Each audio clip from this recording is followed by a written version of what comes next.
Turid Sayer, together with her teenage sons, Magne and Lauritz, returned to the Norwegian city of Edda after many years of absence. At the entrance to the city, their car gets stuck behind an old man in an electric wheelchair who is trying to turn right.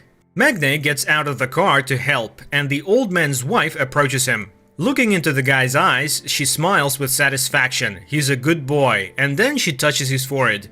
Magne's iris changes color for a moment, and then the guy feels something unusual in the perception of the world. He returns to the car and, trying to close the window, breaks off the window lifter handle. Stunned, Magne turns the thing in his hands and suddenly says that it's going to rain. Mother and brother laugh, there is not a cloud in the sky, and immediately the car is showered with a heavy rain.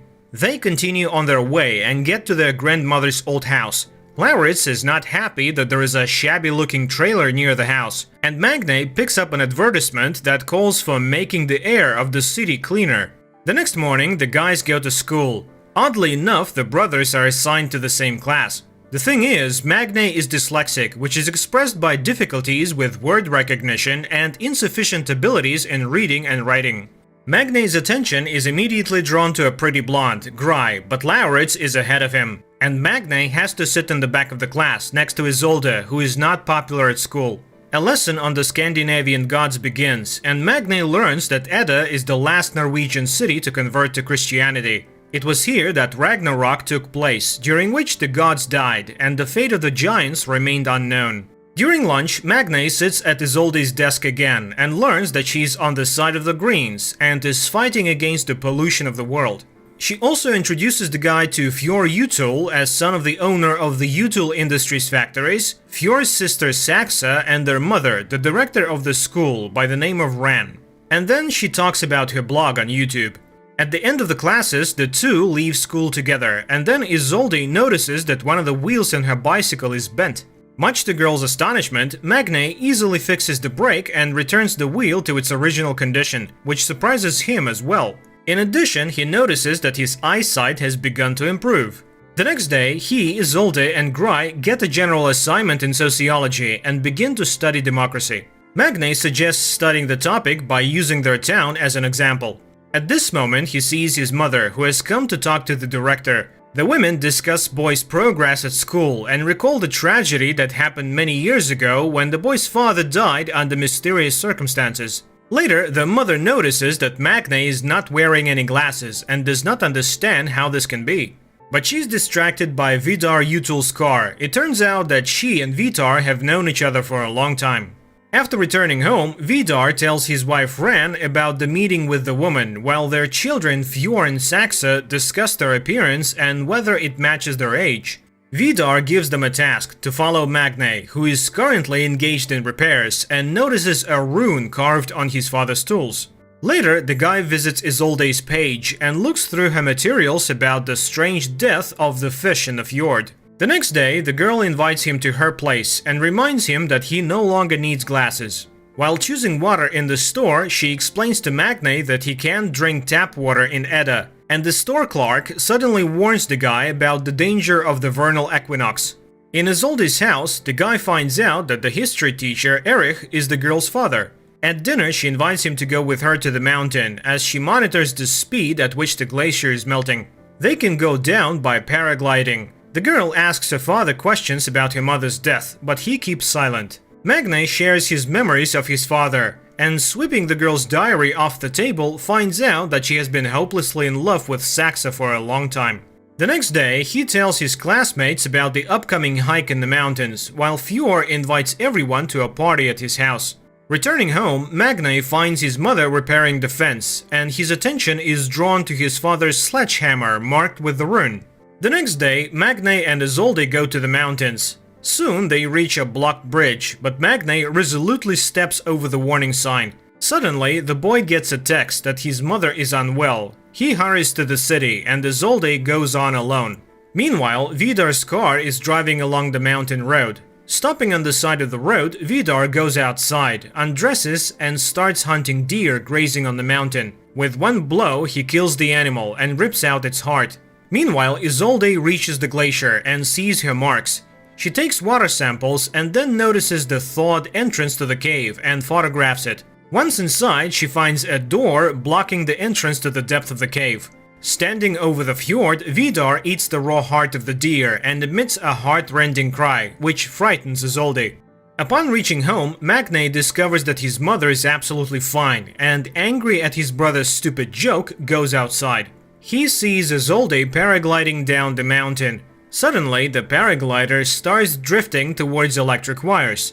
The guy hurries to the crash site and finds the girl's lifeless body. Vidar also arrives and tries to help her, and then calls for an ambulance. But nothing can be done anymore. Returning home, Magne throws away his glasses and sees the sledgehammer.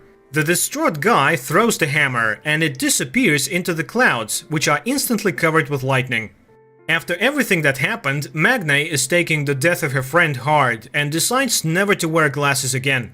The classmates ask a lot of questions about the girl's death, but he can't say anything definite. He enters the classroom and sits down at the desk whose second half is covered with flowers and burning candles. Ren makes an announcement that there will be no history class today, but suddenly Isolde's father enters the classroom. He cannot stay at home alone.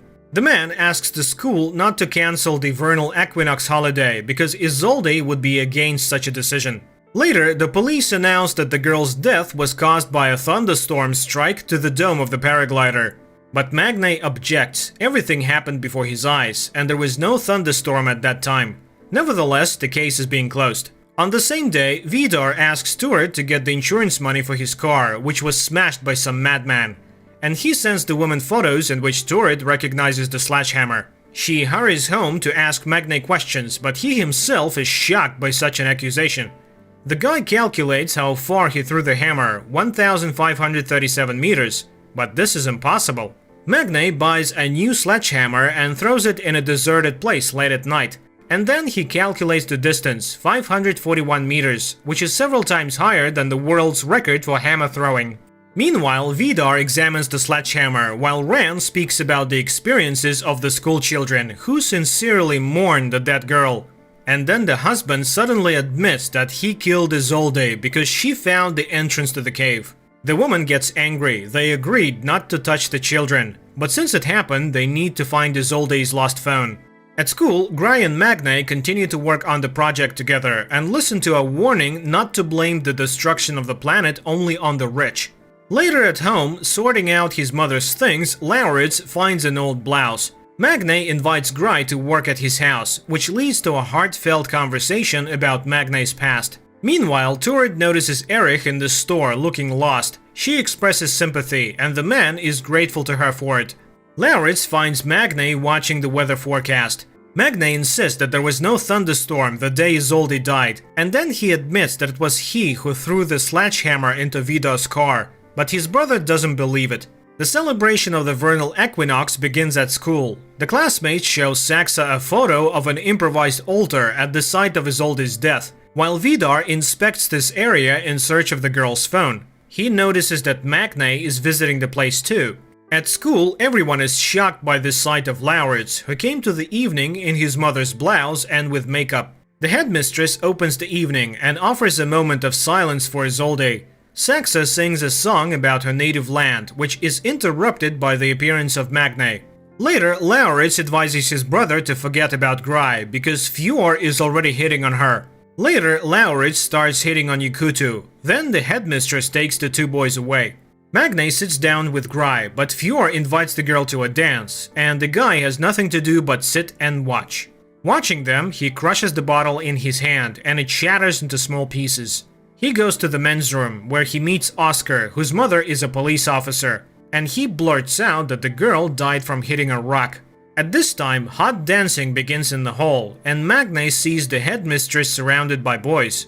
Fjord puts on his music, and he and Saxa begin a strange sensual dance, to which Lauritz joins. The three of them squirm on the dance floor, much to the delight and astonishment of the crowd. Magne goes to Isolde's father's house and informs him about the change in the cause of his daughter's death. He is sure that the police are lying, but the inconsolable father asks to not disturb the peace of his dead daughter. Out of anger, Magne easily moves the multi-ton car in front of the house, which terrifies Erich. At this time, Fjord, Lauritz, and Oscar are going to the altar, and younger Utul, ridiculing people's stupid beliefs, urinates on the burning candles. Oscar manages to record this and upload everything to the internet. Fjord orders the video to be deleted, but it has already gone online. Magne is reviewing numerous notes about violations of environmental regulations by Utul Industries, which Erich shows him. And he throws away the girl's diary because she has the right to personal secrets. And at Utul's house, the owner is feeding his dog when Ran shows him a scandalous photo from the altar. The husband promises to deal with this issue. Saxa is trying to find out at least something new about Magne from Gry, who stayed overnight at their house, but she does not know anything. She goes to the bathroom and witnesses Vidar beating his son. The man is furious. People worship them too and sacrifice to them. Therefore, his son insulted him with his act too. Frightened, Gry hurries to take refuge in Saxa's room. The next day, Isolde's funeral takes place and everyone goes to church, but returning home, the Sayer family finds their home trashed. The brothers go to the homeless neighbor, accusing him of stealing from their house. He admits that he has been in the apartment, but only after another man who arrived there in a big black car accompanied by a dog. The brothers realize that it is Vidar, but do not understand why he needed it. Later, Magne goes to see a therapist. He feels that everything has changed around him, but does not find an explanation for this. He talks about the robbery and accuses the police of inaction. And the therapist tells Ren about the session. Back home, Magne tells his mother about the conversation with the neighbor and blames Vidar, but Turid says that it's absurd and does not want to hear anything about it, especially since Erich has arrived. He hands Isolde's laptop to Magne because his computer is already failing. The guy searches the computer and finds data on changes in natural conditions in the vicinity of Edda. The same evening, Ren tells her husband about the therapy session. She is furious. Not only did Vidar break into Magne's house, but the guy's neighbor saw him. And now everyone can find out about this inexplicable case. The next day, Gry confesses to Fjord that she saw the beating, and it shocked her. But he changes the topic of the conversation. The girl agrees to ride with him, but Lauritz and Saxa are also in the car. Meanwhile, Magne is talking to a police representative again. He knows for sure that there was no wind that day, but the woman objects. He said that he got to the city in half an hour, and no one can do that. The young people are driving along a mountain road, and Fjord puts on a song in the ancient Icelandic language, which is surprising to Gry. Suddenly, a bird breaks against the windshield of the car. Saxa and Fjord come out to look at it. The sister reminds them of the need to learn at least something about Magne and eats the bird.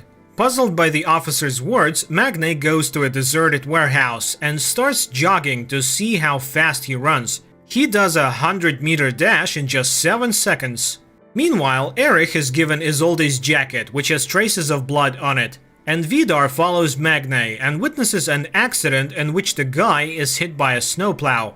He joyfully announces to the family about Magne's death, who interfered with their affairs. Then Vidar confesses to the children that he killed Isolde because she found dangerous things hidden by them in the glacier. Ren reminds them of the danger they are exposed to by getting close to mortals. Meanwhile, the doctors at the hospital are perplexed. The guy who was hit by the snowplow has no injuries at all. Magne goes home, and he doesn't know that at this very moment, the body of his deceased neighbor, who was a witness to the robbery of their house, was being brought to the morgue. At home, Turid thanks the gods for saving her child's life. And Magne makes another note: he is now also invulnerable. His sight and sense of smell also have improved.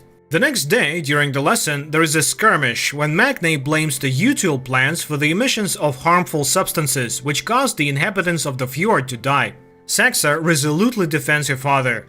After the lesson, Magne asks the teacher to test the dried blood from Isolde's jacket. He is sure that there's someone else's blood on the clothes. At least they smell different. The woman is surprised by his sense of smell and agrees to run the test. Later, Gry asks him questions about the incident. He shows her the jacket and asks her to smell it, but the girl does not detect the difference at all. In the afternoon, a group of classmates goes to a cafe, where Oscar breaks the news about Rand's behavior the previous evening, which he learned about from his friends. Saxa is outraged by the silly rumors and stirs the conversation towards Gry, who is still a virgin. This pisses Gry off, and she goes home, where she finds her father in front of a can of beer. The man is upset. The insurance company refused to pay him money for his sick lungs. No one sees the connection between the disease and the emissions from the util factories. Meanwhile, Vidar is raging in his house. No mortal could have survived. Who is this guy? To which Rand promises to find out everything very soon, since in the evening the brothers will come to them for dinner. Magne and Lauritz go to the util house, unaware that they are the only guests of the evening. They are seated at a chic table and are treated to alcoholic drinks. The hosts do not skimp on the drinks. Vidar pours Magne mead, the drink of the ancient gods. Feeling intoxicated, Magne begins to behave inappropriately, and throwing an axe at the target hanging on the wall simply breaks it. And then he confides in Ren about his new strength. The woman is surprised and offers to fight with her hands. The guy promises to defeat her and holds out his hand. They begin to fight, and Magne realizes that he cannot defeat the fragile-looking woman. They fight without restraining themselves, and at some point he suddenly sees the true appearance of an ancient monster hiding behind the guise of the beauty. At this moment, the table breaks down. Jumping up from behind the wreckage, Magne sees the woman in front of him again. He goes to the bathroom, and after washing his face, looks up at the mirror and suddenly sees the face of an ancient warrior staring back at him. Coming up next, a recap of the following episodes.